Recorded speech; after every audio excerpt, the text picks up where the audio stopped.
Hi, I'm Brent Stafford, and this is RegWatch by RegulatorWatch.com. We're back with our first RegWatch episode of 2018, and it's a bit of a special episode as we embark on a trip we don't take often enough, a visit to a local vape store. Incredibly, in over 100 episodes on vaping, we've only shot at a vape shop a small handful of times. As our viewers know, we focus on the big regulatory issues around vaping. So right before Christmas, we set out to Lucky 8 Vapes, a popular retailer in the heart of Richmond B.C. We intended to capture the sights and sounds of the holiday bustle, but quickly the topics turned serious, and perhaps inevitably, it became all about the regs.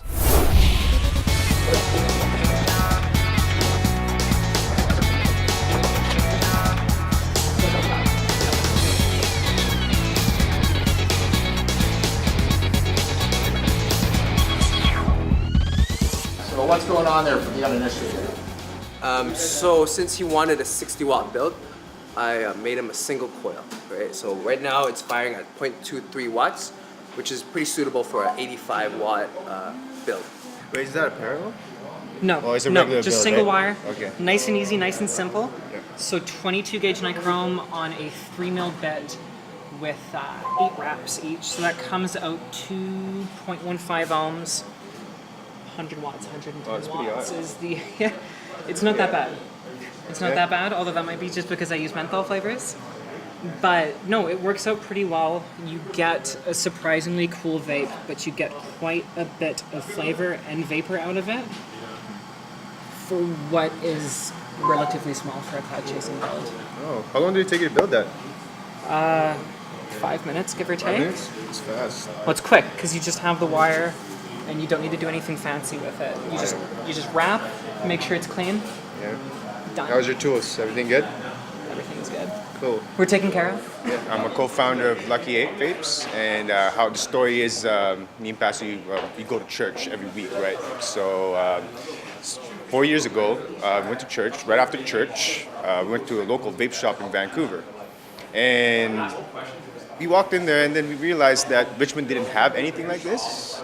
So we looked at each other, we're like, hey, this is pretty cool. We can actually do something like this. We can introduce it to Richmond. And yeah, so I'm a customer myself too. And me and Pastor believe that it can actually help people quit smoking, right? So we did a research, and yeah, we made a small order and started selling it in my basement. And after that, we took a big step of getting a small store, and from there it just started growing. Eventually, we just kept doubling up our money. We started selling to our warm market and our family members and stuff.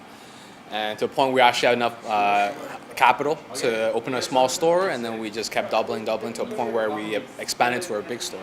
So. And you're here in Richmond, B.C. For those that don't know much about Richmond, what's kind of unique and different about Richmond?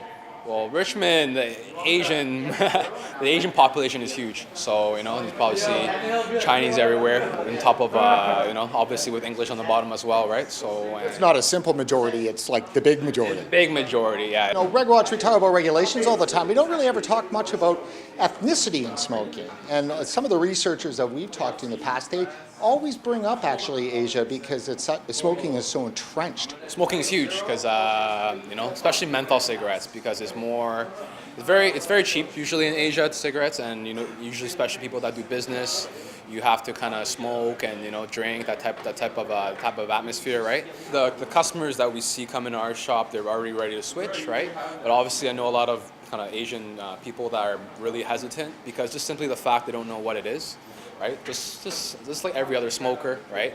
Eventually there's a time where they feel like it's time to quit, whether it's either money, health, I don't know, a kid is coming along the way, right? So, just like every other smoker, and then eventually they see their friend do it, or they kind of see everyone in, Canada or US start vaping, so they're actually curious.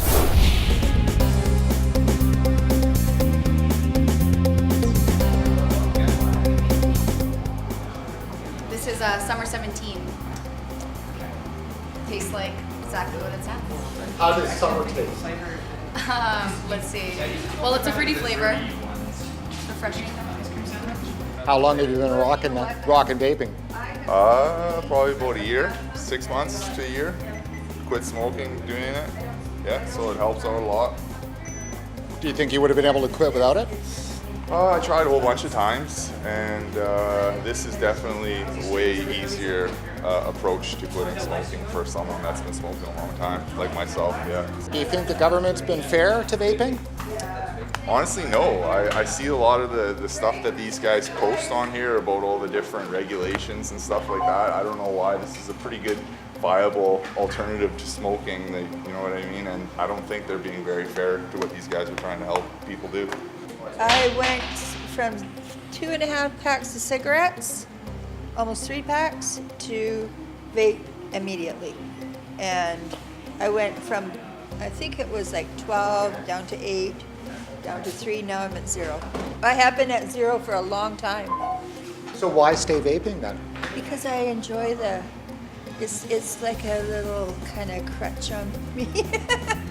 And I like the feeling of something going down. I'm actually dating a girl out in Ontario who vapes, and I found out about this bill that they're being passed about how they're trying to make vaping, they're trying to put bans on it like they do on tobacco products and stuff like that. Are BC vapers talking about what's going on when it comes to Ontario regulations and federally with Bill S5? Honestly, not really. Not as much as they should be, that's for sure. Because vaping is more of a newer thing out here in BC, you know what I mean? So I guess people aren't so in tune with what's actually going on. And it's, it's sad to know that not many people actually know what's going on with the whole regulations behind vaping itself.